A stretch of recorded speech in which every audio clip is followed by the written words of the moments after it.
السلام عليكم ورحمة الله وبركاته. نحمده ونصلي على رسوله الكريم. أما بعد فقد قال الله سبحانه وتعالى في القرآن العظيم والفرقان المجيد: أعوذ بالله من الشيطان الرجيم. بسم الله الرحمن الرحيم. وَلَقَدْ آتَيْنَا لُقْمَانَ الْحِكْمَةَ أَنِ اشْكُرْ لِلَّهِ وَمَنْ يَشْكُرْ فَإِنَّمَا يَشْكُرُ لِنَفْسِهِ وَمَنْ كَفَرَ فَإِنَّ اللَّهَ غَنِيٌّ حَمِيدٌ. صدق الله العظيم. عن عبد الله بن مسعود رضي الله عنه قال قال رسول الله صلى الله عليه وسلم: لا يدخل الجنة من كان في قلبه مثقال ذرة من كبر. ரவாஹு முஸ்லிம். புகழும் புகழ்ச்சியும் ஏக வல்லவனம் அல்லாஹ் ஒருவனுக்கே உரித்தாகுக. சலாத்தும் சலாமும் நமது உயிரினும் மேலான கண்மணி நாயகம் ஸல்லல்லாஹு அலைஹி வஸல்லம் அவர்கள் மீதும், அன்னாரின் குடும்பத்தார், அவர்களை முழுமையாக பின்பற்றிய உத்தம சஹாபாக்கள், தாபிஈன்கள், தபா தாபிஈன்கள், நாதாக்கள், நல்லோர்கள், புனிதமான இந்த ரமலானில் அல்லாஹுடைய அருள் மழை பொழிகின்ற இந்நேரத்தில் இந்த காணொளியை காணுகின்ற நம் அனைவருக்கும் அல்லாஹுடைய அருளும் அன்பும் நிறைவாக உண்டாவதாக. ஆமீன். கண்ணியத்திற்கும் பெரும் மதிப்பிற்கும் உரிய அல்லாஹ்வின் நல்லடியார்களே, இஸ்லாமிய சொந்தங்களே, பெரியோர்களே, தாய்மார்களே, சகோதரர்களே, சகோதரிகளே, அல்லாஹ் ஜல்ல ஷானுஹு தஆலா திருமறை அல் குர்ஆனை பற்றி பல இடங்களிலே புகழ்ந்து பேசுகிறான். ஹுதல் லின்னாஸ், மனிதர்களுக்கு வழிகாட்டக்கூடியது. ஒரு மனிதனுடைய வாழ்க்கை எவ்வாறு அமைய வேண்டும் என்பதற்கு எல்லா விதமான நிகழ்ச்சிகளும் எல்லா விதமான வழிகாட்டுதல்களும் குர்ஆனிலே முழுமையாக இருக்கின்றது. பரிபூர்ணத்துவத்தை அல்லாஹ் தஆலா அந்த குர்ஆனுக்கு வழங்கி இருக்கின்றான். ஒரு மனிதன் உலகத்திலே பிறந்தது முதல் இவ்வுலகத்தை விட்டு செல்கின்ற வரை அவனுடைய வாழ்க்கைக்கு தேவையான அத்தனை விஷயங்களும் அதிலே முழுமையாக சொல்லப்பட்டிருக்கிறது. அதை யார் பின்பற்றினார்களோ, பின்பற்றி நடக்கின்றார்களோ, மிக பெரும் வெற்றியாளர்கள் என்பதிலே எவ்வித சந்தேகமும் கிடையாது. அல்லாஹ் தஆலா குர்ஆனிலே பலவிதமான வழிகாட்டுதல்களை வைத்திருக்கிறான். அதில் ஒன்றுதான் நல்லுபதேசங்கள். அதில் ஒன்றுதான் சூரத்துல் லுக்மான். அந்த சூரா முழுவதுமே நிறைய உபதேசங்கள், ஒரு மனிதனுடைய வாழ்க்கைக்கு தேவையான நிறைய உபதேசங்கள் அல்லாஹ் தஆலா அதில் வைத்திருக்கிறார். லுக்மான் என்பது தாவூத் அலைஹிஸ்ஸலாத்து வஸ்ஸலாமுடைய காலத்திலே வாழ்ந்த அல்லாஹ்வின் நெருக்கத்தை பெற்ற ஒரு அடியார். அவர்கள் நபியா அல்லது நபி இல்லையா என்பதிலே மார்க்க அறிஞர்களுக்கு மத்தியிலே கருத்து வேறுபாடுகள் இருந்தாலும், எந்த மனிதருடைய உபதேசத்தை இவ்வுலக மக்களுக்கு வழிகாட்டக்கூடிய குர்ஆனிலே அல்லாஹ் பதிவு செய்கிறார் என்று சொன்னால், அந்த மனிதர் அல்லாஹ்வுடைய பார்வையிலே மிக உயர்ந்தவர் என்பதிலே எந்த சந்தேகமும் கிடையாது. அவர்களை பற்றி சொல்லுகிற இப்னு அப்பாஸ் ரலியல்லாஹு சொல்வார்கள், லுக்மான் அலைஹிஸ்ஸலாம் அவர்கள் சாதாரண ஒரு அடிமையாக இருந்தார்கள், தச்சராக இருந்தார்கள். சயீத் இப்னு முஸையிப் ரலியல்லாஹு சொல்வார்கள், லுக்மான் அலைஹிஸ்ஸலாம் ஒரு நிறம் கருப்பு நிறம், தடித்த உதடுகள், குள்ளமான தோற்றம், பார்ப்பதற்கு சாதாரண கோலத்தில் இருக்கின்ற ஒரு ஏழை எகிப்தில் வசித்து வந்த அவர்கள் மிக பெரும் ஞானத்திற்கு சொந்தக்காரர்களாக இருந்தார்கள். அதைத்தான் அல்லாஹ் தஆலா தங்களுக்கு முன்னால் ஓதி காண்பித்த வசனத்தில் குறிப்பிடுகிறான். காரணம், அவர்கள் வாழ்ந்த அந்த காலத்திலே அல்லாஹ் தஆலா மற்றவர்களுக்கு வழங்காத நிறைய ஞானங்கள் அல்லாஹ் தஆலா அவருக்கு வழங்கியிருந்தான். அவர்கள் தன்னுடைய மகனுக்கு எப்படி உபதேசம் செய்தார்கள், ஒரு தந்தை தன் மகனுக்கு எப்படி வழிகாட்ட வேண்டும் என்ற அழகான ஒரு போதனையை தன்னுடைய மகனுக்கு அவர்கள் செய்கின்ற உபதேசத்தின் மூலமாக உலகத்திற்கு உணர்த்துகிறார்கள். அதையும் அல்லாஹ் குறிப்பிடுகிறான். அல்லாஹ் தஆலா லுக்மான் அலைஹிஸ்ஸலாம் அவர் இப்படி சொல்கின்ற பொழுது சொல்வான், வலகத் ஆதைனா லுக்மானல் ஹிக்மத.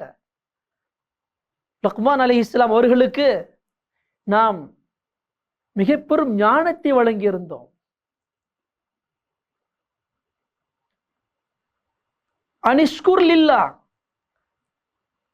அவரை பார்த்து நாம் சொன்ன உங்களுக்கு நிறைய ஞானங்களை வழங்கி இருக்கின்றோம், ஆகவே நீங்கள் அல்லாஹ்வுக்கு நன்றி செலுத்துங்கள். பிறகு அல்லாஹ் சொல்வான், வமை யஷ்குர் ஃபஇன்னமா யஷ்குரு லிநஃப்ஸி. யார் அல்லாஹ்விற்கு நன்றி செலுத்துகின்றார்களோ, அல்லாஹ் செய்த உபகாரங்களுக்கு நன்றி செலுத்துவார்களோ, அவர்கள் அப்படி நன்றி செலுத்துவதனால் நன்மைகள் அவர்களுக்குத்தான் கிடைக்கும். தனக்கே அவர் நன்றி செலுத்திக் கொள்கின்றார், அதாவது நன்மையை சேர்த்துக் கொள்கின்றார். வமன் கஃபர, அல்லாஹ் நிறைய நியமத்துகளை வழங்கி இருந்தும் உபகாரங்களை செய்திருந்தும் ஒருவர் அல்லாஹ்வுக்கு நன்றி செலுத்தவில்லை, நிராகரிப்பாரையானால் அவர் நிராகரிப்பதால் அல்லாஹுடைய கண்ணியங்களோ அல்லாஹுடைய மகிமையை ஒருபோதும் குறைந்து விட போவது கிடையாது. ஃபஇன்னல்லாஹ் கனியன், அல்லாஹ் தேவையற்றவன், ஹமீது புகழப்பட்டவன், புகழப்படுபவன். இப்படி அல்லாஹ் தஆலா தன்னை பற்றி சொல்வார். கண்ணியத்திற்குரிய அல்லாஹ் நல்லடியார்களே, அந்த ஆயத்தை அடுத்து அல்லாஹ் தொடருவான். وَإِذْ قَالَ لُقْمَانُ لِابْنِهِ وَهُوَ يَعِظُهُ يَا بُنَيَّ لَا تُشْرِكْ بِاللَّهِ إِنَّ الشِّرْكَ لَظُلْمٌ عَظِيمٌ. லுக்மான் அலைஹிஸ்ஸலாம் அவர்கள் செய்த அந்த உபதேசத்தின் முதல் உபதேசத்தை அல்லாஹ் சொல்லி காமிப்பான். நபியே, நீங்கள் நினைவு கூறுங்கள் அந்த நேரத்தை, எப்பொழுது லுக்மான் அலைஹிஸ்ஸலாம் தன்னுடைய மகனுக்கு சில உபதேசம், அழகான உபதேசம் செய்தார்கள். எனது அருமை மகனே, லா துஷ்ரிக் பில்லாஹ், அல்லாஹ்விற்கு ஒருபோதும் யாரையும் இணையாக்கி விடாதே. அல்லாஹை மட்டுமே உன் ரப்பாக ஏற்று வாழ்க்கை உலகத்திலே வாழ வேண்டும். அப்படி அல்லாஹ்விற்கு இணையாக யாரையாவது நீ ஆக்கி விடுவாயானால், இணை வைத்து விடுவாயானால், இன்ன ஷிர்க லதுல்முன் அதீம், இணை வைத்தல் என்பது மிகப்பெரிய அநியாயம், ஜுல்ம் என்று சொல்கிறார்கள். காரணம் என்னவென்று சொன்னால், அல்லாஹ் நிறைய உபகாரம் செய்திருக்கிறான். அந்த உபகாரத்திற்கு நாம் அல்லாஹ்வுக்கு நன்றி செலுத்த வேண்டுமே தவிர அல்லாஹ்விற்கு கோபத்தை ஊட்டக்கூடிய மிக பெரும் தவறாக ஷிர்கை செய்யக்கூடாது, இணை வைத்திருக்கக்கூடாது. அதனால்தான் ஷிர்க் என்பது மனிதர்களை கவனித்து அவர் செய்தால் அவர்கள் மிக பெரும் அநியாயக்காரர்கள் என்பதாக அல்லாஹ் தஆலா குறிப்பிடுகிறார். இதை சொல்லி முடித்துவிட்டு பெற்றோர்கள் விஷயத்திலே நல்ல முறையில் நடந்து கொள்ள வேண்டும். ஏன்னா அல்லாஹ் தஆலா அந்த இடத்துல பாருங்க, அவர்களுக்கும் நீ உபகாரம் செய்ய வேண்டும் என்பதைத்தான் அல்லாஹ் தஆலா இங்கு மனிதனுக்கு உணர்த்துகிறான். வவஸ்ஸைனல் இன்சான், நாம் மனிதனுக்கு தன் பெற்றோர் இருவரையும் அன்போடு அரவணைத்துக் கொள்வது பற்றி உபதேசம் செய்தோன். வவஸ்ஸைனல் இன்சான பிவாலிதை ஹமலத்துஹு உம்முஹு வஹ்னன் அலா வஹ்னி வஃபிஸாலுஹு, அவனுடைய தாய் பலகீனத்திற்கு மேல் பலகீனம், அதாவது மிக பெரும் சிரமத்தை எடுத்து அவனை பெற்றெடுத்தாள், சுமந்தாள். வஃபிஸாலுஹு ஃபி ஆமைன், அது மட்டுமல்ல, குழந்தை பெற்ற பிறகு 2 வருடங்கள் 2 ஆண்டுகள் அவனுக்கு பாலூட்டினாள். இரவு பகல் பார்க்காமல், மழை வெயில் என்று பார்க்காமல், தூக்கத்தை எல்லாம் களைந்து, எப்பொழுது குழந்தை அழும உடனே பால் கொடுப்பாள். இப்படி 2 வருடங்கள் உங்களை வளர்த்து ஆளாக்கினார். அவ்வளவு சிரமத்தை எடுத்து உன்னை வளர்த்தார். ஆகவே மனிதா, அனிஷ்குர்லி, எனக்கு எப்படி நன்றி செலுத்துவாயோ வலிவாலிதை, அதே போன்று உன்னுடைய பெற்றோர்களுக்கும் நீ நன்றி செலுத்து, அவர்களுக்கும் உபகாரம் செய். அவரோடு கண்ணியமாக நடந்து கொள், அன்பாக நடந்து கொள். இலையல் மசீர், நீ எதை செஞ்சாலும் சரி, அவரோடு நல்லா நடந்தாலும் சரி, நடக்கலைனாலும் சரி, எனக்கு நன்றி செலுத்தினாலும் நன்றி செலுத்தவில்லை என்றாலும் சரி, ஒரு நாள் நீ என்னை சந்தித்தே ஆக வேண்டும், என் பக்கம் வந்தே ஆக வேண்டும். பிறகு அல்லாஹ் சொல்லுவான், வைன் ஜாஹதாகா அலா அன் துஷ்ரிக பிமா லைஸ லக பிஹி இல்ம் ஃபலா துதிஅஹுமா வஸாஹிபுஹுமா ஃபித் துன்யா மஅரூஃபா வத்தபி' சபீல மன் அனாப இலை சும்ம இலைய மர்ஜிஉக்கும் ஃபஉனப்பியுக்கும் பிமா குன்தும் தஅமலூன். பெற்றோர்கள் முக்கியம், கண்ணியம் செலுத்த வேண்டும். ஆனால் எந்த விஷயத்தை பற்றி உனக்கு ஞானம் இல்லையோ, அதை சிந்திக்கிற ஆற்றல் இல்லையோ, அந்த விஷயத்திலே நீ எனக்கு இணை வைக்குமாறு பெற்றோர்கள் உன்னை வற்புறுத்தினால் அந்த விஷயத்திலே நீ அவர்களை பின்பற்ற வேண்டாம். நூஹ் அலைஹிஸ்ஸலாத்து வஸ்ஸலாம் அவர்கள் தன் மகன் மூழ்கடிக்கப்பட்டு விட்டான், யா அல்லாஹ், அவன் என் குடும்பத்தை சார்ந்தவன், ஆகவே நீ அவனை பாதுகாத்து விடு, அவனை மன்னித்து விடு சொல்கின்ற பொழுது அல்லாஹ் நூஹ் அலைஹிஸ்ஸலாம் அவர்களை கடிந்து கொண்டான். நபியே, அவன் உன்னுடைய குடும்பத்தாரில் கிடையாது, ஏனென்றால் அவன் உங்களை ஏற்றுக்கொள்ளவில்லை, என்னை ஏற்றுக்கொள்ளவில்லை என்று அல்லாஹ் தஆலா நூஹ் அலைஹிஸ்ஸலாம் அவர்களை கடிந்து கொண்ட வரலாற்றை அல்லாஹ் தஆலா சூரத்து ஹூதிலே சொல்லி காமிக்கிறான். ஈமான் இருந்தால்தான் அல்லாஹுடைய பார்வையிலேயே மகனும் தந்தையினுடைய உறவு அல்லாஹ்வை கவனித்து ஏற்படும். உலக ரீதியாக வேண்டுமானால் பெற்றோர்களாக பிள்ளைகளாக இருந்து விட்டு போகலாம், ஆனால் ஈமான் இல்லை என்றால் அல்லாஹ் அவனை அந்த குடும்பத்திலேயே சேர்ப்பது கிடையாது. இந்த இடத்தில் அல்லாஹ் அதைத்தான் விவரிக்கின்றான். உங்களுடைய பெற்றோர்கள் அல்லாஹ் தஆலா எனக்கு இணை வைக்குமாறு ஏதாவது விஷயத்தை வற்புறுத்தினால் அதை நீங்கள் ஒருபோதும் செய்யக்கூடாது. ஆனால் வஸாஹிபுஹுமா ஃபித் துன்யா மஅரூஃபா, இவ்வுலக வாழ்க்கையிலே அவர்களோடு கண்ணியமாக நடந்து கொள்ள வேண்டும், அரவணைத்து வாழ வேண்டும். அவர்கள் மனம் புண்படிபடி நீங்கள் வாழ்ந்து விடக்கூடாது. வத்தபி' சபீல மன் அனாப இலை, வணக்க வழிபாட்டில் என் பக்கம் திரும்பியவரின் வழியை பின்பற்றுவாயாக. எப்படி? யார் வணக்க வழிபாடுகளிலே என்னை வணங்கினார்களோ, அல்லாஹ் சொல்றான், என்னை யார் வணங்கினார்களோ அவர்களை நீங்கள் பின்பற்றுங்கள். சும்ம இலைய மர்ஜிஉக்கும் ஃபஉனப்பியுக்கும் பிமா குன்தும் தஅமலூன், நீங்கள் உங்களுடைய என்னுடைய சந்திப்பு இருக்கின்றதே, மறுமை நாளில் எப்பொழுது நீங்கள் சந்திப்பீர்களோ அப்பொழுது நீங்கள் இவ்வுலக வாழ்க்கையிலே என்ன செய்து கொண்டிருந்தீர்கள் என்பதை நான் உங்களுக்கு தெளிவாக விளக்குவேன், தெரியப்படுத்து என்பதாக அல்லாஹ் சொல்லுவான். இது அல்லாஹ் மனிதனுக்கு செய்கின்ற உபதேசம். அடுத்து லுக்மான் அலைஹிஸ்ஸலாத்து வஸ்ஸலாம் அவர்கள் தன் மகனுக்கு என்ன உபதேசம் செய்தார்கள் என்பதை அல்லாஹ் குறிப்பிடுகிறான். யா புனைய இன்னஹா இன் தகு மிஸ்கால ஹப்பத்தின் மின் ஹர்தலின் ஃபதகுன் ஃபீ ஸஹ்ரா. ஓ மகனே, தன் மகனை பார்த்து சொல்வார்கள், ஓ மகனே, நன்மையோ தீமையோ அது ஒரு கடுகின் வித்தளவாக இருப்பினும் சரி, அது ஒரு ஃபீ ஸஹ்ரா ஒரு பாறைக்குள் இருந்தாலும் சரி, ஆஃபிஸ் சமாவாத்தி ஆஃபில் அர்த், அல்லது வானத்திலோ அல்லது பூமியிலோ எங்கு மறைந்திருந்தாலும் சரி, யஅதி பிஹல்லாஹ், அது நலவாக இருந்தாலும் சரி தீமையாக இருந்தாலும் சரி, நாளை மறுமையிலே அல்லாஹ் தஆலா அதை அப்படியே கொண்டு வந்து விடுவான். நன்மைகள் தீமைகள் எப்பொழுது நிறுக்கப்படுமோ அந்த நேரத்தில் அல்லாஹ் தஆலா அவைகள் அனைத்தையும் கொண்டு வந்து விடுவான். இன்னல்லாஹ லதீஃபுன் ஹபீர், அல்லாஹ் தஆலா மிக நுட்பமானவன், நீங்கள் என்ன செய்து கொண்டீர்களோ அதை நன்கு அறிந்தவனாக இருக்கின்றான் என்பதாக லுக்மான் அலைஹிஸ்ஸலாத்து வஸ்ஸலாம் அவர்கள் தன் மகனுக்கு அல்லாஹ்வுடைய வல்லமையை இரண்டாவதாக புரிய வைப்பார்கள். முதலாவது அல்லாஹ் ஏகத்துவத்தை புரிய வைத்தார்கள். பிறகு அல்லாஹ் எப்படிப்பட்டவன், இந்த உலகத்துள்ள எதுவும் அல்லாஹ்வுடைய பார்வையை விட்டு மறைந்தது எதுவுமே கிடையாது, அனைத்தையும் அல்லாஹ் பார்த்து கொண்டிருக்கிறான். அது நல்லதாக இருந்தாலும் சரி தீயதாக இருந்தாலும் சரி அனைத்தும் அல்லாஹ் பார்த்து கொண்டிருக்கிறான். ஒரு நாள் அல்லாஹ்விற்கு முன்னால் அனைத்தும் கொண்டு வந்து நிறுத்தப்படும் என்பதைத்தான் லுக்மான் அலைஹிஸ்ஸலாம் மகனுக்கு அல்லாஹ்வுடைய வல்லமை இரண்டாவதாக புரிய வைப்பார்கள். பிறகு சொல்வார்கள், அல்லாஹ்வுடைய வல்லமையை புரிந்த பிறகு நீ என்ன செய்ய வேண்டும், அல்லாஹ்வை வணங்க வேண்டும். யா புனைய அகிமிஸ் ஸலாஹ், ஓ மகனே, எனதருமை மகனே, தொழுகையை சரிவர நிறைவேற்றுவாயாக. வஅமுர் பில் மஅரூஃப், இவ்வுலக வாழ்க்கையிலே அடுத்தவர்களுக்கு நல்ல விஷயங்களை மட்டும் நீ போதி, நல்ல விஷயங்களை நீ ஏவுவாயாக, நல்ல காரியங்களிலே ஒத்தாசையாக நீ இருப்பாயாக. வன்ஹா அனில் முன்கர், எங்காவது யாராவது தவறு செய்தால் அதை நீ பார்த்தால் நீ அவர்களை அந்த தீமையிலிருந்து தவறிலிருந்து தடுப்பாயாக. எவ்வளவு அழகான உபதேசம் பாருங்க. தொழுகையை நிறைவேற்று, நல்ல காரியங்களை மக்களுக்கு நீ எடுத்து சொல், தீமைகள் நடந்தால் அதை தடு. இந்த ரெண்டும், நல்லது ஏவுகின்ற பொழுதும் சரி, தீமையை விட்டு தடுக்கின்ற பொழுதும் சரி, கண்டிப்பாக எதிர்ப்புகள் நிறைய வரும் உலகத்துல. நடக்குதா இல்லையா? நம்ம ஏதாவது சொன்னோம்னா, ஆமா இவர் பெரியவர், இவருக்கு என்ன தெரியும், நீ என்னப்பா யோக்கியம் சொல்றாங்களா மக்கள். சில நேரங்களில் மக்கள் வார்த்தைகளை கொண்டு நம்மளை அடிப்பார்கள், சில நேரங்களில் தன்னுடைய கரங்களால் அடிப்பார்கள், சில நேரங்கள் உள்ளங்கள் காயப்படும், சில நேரங்கள் உடம்புகள் காயப்படும்.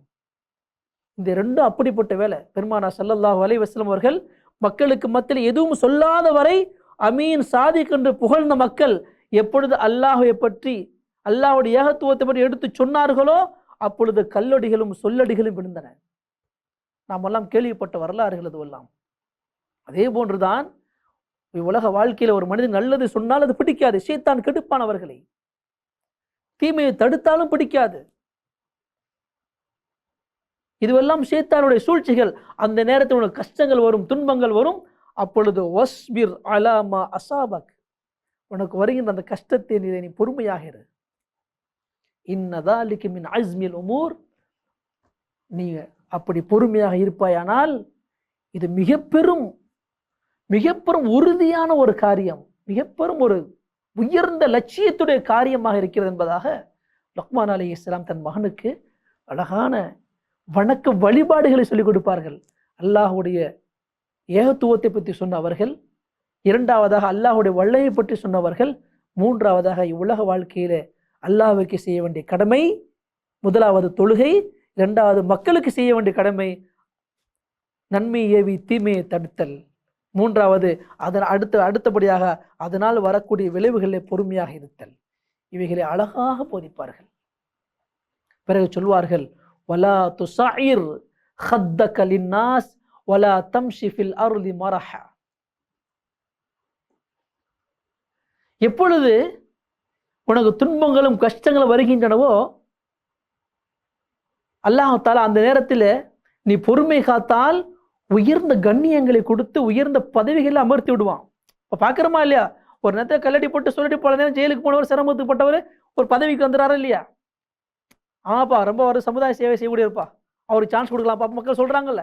அதே போன்று எப்பொழுது மக்களுக்கு நல்ல விஷயங்களை போதித்து கொண்டிருப்பாயோ, கஷ்டங்கள் வருமோ அப்பொழுது மக்களை ஒன்றும் சிலம் சகித்துக் கொள்வாயோ, ஒரு நேரத்தில் மக்கள் உன்னை நேசிக்க ஆரம்பித்து விடுவார்கள்.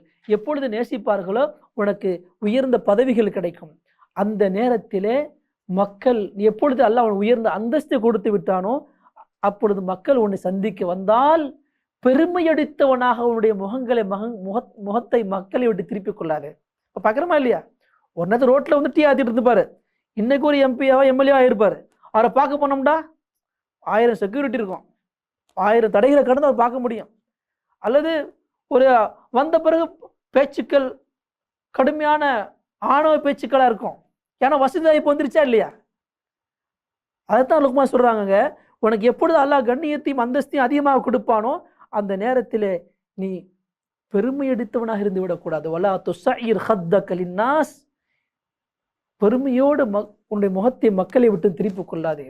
வலா தம்ஷி ஃபில் அர்தி மரஹா, இந்த பூமியிலே பெருமை கொண்டு கர்வம் கொண்டு நடக்காதே. அப்படி நடந்தால் இன்னல்லாஹ லா யுஹிப்பு குல்ல முஹ்தாலின் ஃபஹூர், அல்லாஹ் தஆலா தற்பெருமை கொள்பவர்களையும் ஆணவம் கொள்பவர்களையும் ஒருபோதும் நேசிப்பது கிடையாது, நேசிக்க மாட்டான். இதைத்தான் பெருமானார் ஸல்லல்லாஹு அலைஹி வஸல்லம் ஹதீஸில் சொல்வார்கள், லா யதுஹுலுல் ஜன்னத மன் கான ஃபீ கல்பிஹி மிஸ்காலு தர்ரா மின் கிபர், யாருடைய உள்ளத்திலே கடுகள வேணும் பெருமை இருக்குமோ அந்த மனிதன் ஒருபோதும் சொர்க்கம் நுழைய முடியாது. சொர்க்கத்தில் நுழையவே மாட்டான். ஏன்னா பெருமை என்பது அல்லாஹ்வுக்கு மட்டுமே சொந்தம். தற்பெருமையா எதுவாக இருக்கட்டும், எல்லாம் அல்லாஹ்விற்கு மட்டுமே சொந்தம். அப்படிப்பட்ட தன்மை உன்னிடத்திலே வறுமையானால் அப்பொழுது நீ சொர்க்கத்தினுடைய வாடையை கூட பார்க்க முடியாது என்பதாக பெருமானார் ஸல்லல்லாஹு அலைஹி வஸல்லம் சொல்லிய ஹதீஸை நாம் நினைவில் கொள்ள வேண்டும். இதைத்தான் லுக்மான் அலைஹிஸ்ஸலாம் அவர்கள் தன் மகனுக்கு அழகாக புரிய வைப்பார்கள். பிறகு லுக்மான் அலைஹிஸ்ஸலாம் தன் மகனை பார்த்து சொல்வார்கள், ஓ மகனே, வக்ஸித் ஃபீ மஷ்யிக வக்துத் மின் சௌதிக், உன்னுடைய வாழ்க்கையில் நடுநிலையை கையால். இதுல பல அர்த்தங்கள் இருக்குது. ஒரு மனிதன் பதவிக்கு வந்து விட்டால் அல்லது ஒரு உயர்ந்த பொறுப்புக்கு வந்து விட்டால் பல கேசுகள் வரும், பல மக்கள் சந்திக்க வருவார்கள். அந்த நேரத்தில் நீ ஆணவத்தோடு குதிக்கக்கூடாது, மாறாக நடுநிலையாக தன் வாழ்க்கையை அமைத்துக் கொள்ள வேண்டும். நமக்கு தான் எல்லாம் வந்து விட்டது என்பதாக ஆடம்பரமாக வாழ்ந்து விடக்கூடாது. தன்னுடைய வாழ்க்கையை நடுநிலையாக அமைத்துக்கொள். வக்துல் மின் சௌதிக், உன்னுடைய குரலை தாழ்த்திக்கொள். காரணம் என்னவென்று சொன்னால், எப்பொழுது அதிகாரமும் அந்தஸ்தும் கிடைக்கின்றதோ அவர்களை ஒருவர் ஏதாவது வார்த்தை கொஞ்சம் அதிகப்படியாக பேசிவிட்டால் தானாக சப்தங்கள் உயர்ந்துவிடும். இது வாழ்க்கையில் நாம் பார்க்கின்ற இயற்கையான ஒன்று. அதைத்தான் லுக்மான் அலைஹிஸ்ஸலாம் சொல்வார்கள், எப்பொழுது நீ உயர்ந்த அந்தஸ்து நல்ல பாக்கியத்தை பெற்றுக்கொண்டாயோ அந்த நேரத்தில் வக்துல் மின் சௌதிக், உன்னுடைய குரலை தாழ்த்திக்கொள், அமைதியாக பேச கற்றுக்கொள். அது ஒரு அழகான ஒரு பணிவு என்பதை அங்கு போதிக்கிறார்கள். எந்த மனிதன் தன்னுடைய வாழ்க்கையிலே சப்தத்தை உயர்த்தி பேசுவானோ அவனுக்கு உதாரணமாக சொல்வார்கள், மிக மோசமான குரல் அது. எப்படிப்பட்ட குரல் சப்தம் என்று சொன்னால், இன்ன அன்கரல் அஸ்வாத்தி ல சௌத்துல் ஹமீர், சப்தங்களிலே மிக மோசமான சப்தம் கழுதையுடைய சப்தம் என்பதாக சொல்வார்கள். யாருக்காச்சும் கழுதையுடைய சப்தம் பிடிக்குமா? ஒருத்தன் வந்து சப்தம் போட்டு நீ பேசுறேன்னு சொன்னா, சப்தத்தை உயர்த்தி நீங்க பேசுறீங்கன்னு சொன்னா, லுக்மான் அலைஹிஸ்ஸலாம் என்ன சொல்றாங்கன்னா, கழுதையோடு ஒப்பிடுகிறார்கள். அதனால வாழ்க்கையில எப்படிப்பட்ட ஒரு சூழ்நிலை வந்தாலும் சரி, எப்படிப்பட்ட அதிகாரம் அந்தஸ்துகளும் பொறுப்புகளில் நம்ம உயர்ந்து கொண்டே போனாலும் சரி, நம்முடைய வாழ்க்கையில பணிவுகள் வந்து கொண்டே இருக்கணும். வாழ்க்கை நடைமுறைகளில் நடுநிலையில் இருக்க வேண்டும். ஆடம்பரமாக வாழக்கூடாது. மாறாக தன்னுடைய வாழ்க்கையை பணிவோடு அமைத்துக் கொள்ள வேண்டும். அந்த நேரத்தில் நாம் பேசக்கூடிய பேச்சுக்களையும் கனிவான பேச்சுக்களை, சப்தத்தை தாழ்த்தி பேச வேண்டும். யார் சப்தத்தை உயர்த்துவார்களோ அவருடைய சப்தம் கழுதையுடைய சப்தத்தை போன்றது. அல்லாஹ் வெறுக்கின்ற சப்தங்களிலே, அல்லாஹ்க்கு அதாவது மிக மோசமான சப்தங்களிலே கழுதையுடைய சப்தம் என்பதாக குறிப்பிடுகிறார்கள். ஆக கண்ணியமிக்க அல்லாஹ்வினடியார்களே, லுக்மான் அலைஹிஸ்ஸலாம் அவர்கள் போதித்த இந்த உபதேசத்தை சற்று ஆரம்பத்தில் நாம் பார்த்தால், ஒரு மனிதனுடைய வாழ்க்கையின் வெற்றிக்கு தேவையான மிக அற்புதமான பொக்கிஷங்களை இவைகள் அனைத்தும். இதை நாம் நம் குழந்தைகளுக்கு போதிக்க வேண்டும். இதுதான் ஒரு சிறந்த தந்தையின் உபதேசமாக இருக்கும். இதை யார் தன் மக்களுக்கு சொல்வார்களோ மிக சிறந்த பெற்றோர்கள் அவர்கள். ஆகவே இந்த புனிதமான இந்த ரமலானில் இது போன்ற உபதேசங்களை நாமும் விளங்கி நம்முடைய பெற்றோர்களோடு கண்ணியமாக நடந்து கொள்ள வேண்டும். அதன்படி அமல் செய்ய வேண்டும். நம்முடைய பிள்ளைகளுக்கும் நம்முடைய சந்ததிகளுக்கும் இந்த உபதேசங்களை போதிக்க வேண்டும்.